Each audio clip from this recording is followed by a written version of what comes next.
Thank you so much. You know, families across the country really understand just how important the Supreme Court vacancy is to their rights and to their freedoms and their everyday lives. We're going to be talking about many of these, but today we're focusing on health care and upholding protections for patients with pre-existing conditions. We know where this nominee stands on these issues. It is not a mystery.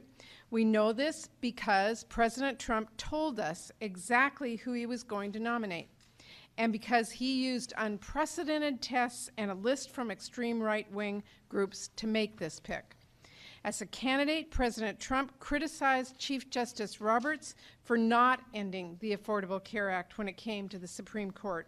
He was crystal clear about his desire to put extreme conservative voices on the court and about his determination to find nominees willing to declare health care reform unconstitutional and cut off access for people with pre-existing conditions. Unfortunately, in Judge Brett Kavanaugh, President Trump has found exactly what he was looking for: someone who will put extreme right-wing ideology ahead of patients' access to their health care. Judge Kavanaugh openly criticized Justice Roberts for saving the Affordable Care Act, and he suggested the D.C. Circuit Court should consider a claim that the law was unconstitutional using an argument his colleagues on the bench labeled a flawed misread of precedent. This extreme nominee is just the latest proof that while President Trump has broken so many promises he's made to families across the country, he is not wavering on his promise to far-right special interests or in his commitment to sabotaging health care and especially women's access to health care. President Trump has not hesitated to slash investments that help people get their care, expand loopholes to sell junk plans, or champion policies that raise health care costs and weaken consumer protections. The Trump administration even took the appalling step of abandoning patients by refusing to defend pre-existing conditions protections in court, in a case the next Supreme Court justice could rule on.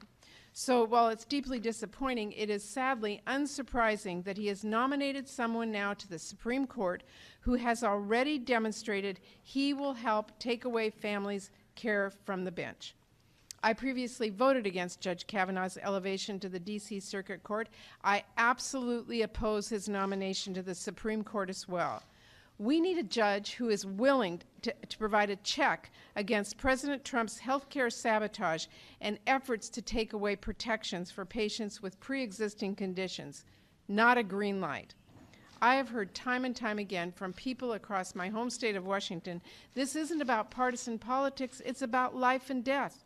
People like Julie, who is a 4-time cancer survivor, Vanessa, whose daughter was born with multiple medical challenges, or Carol, who was diagnosed with multiple sclerosis a few years ago.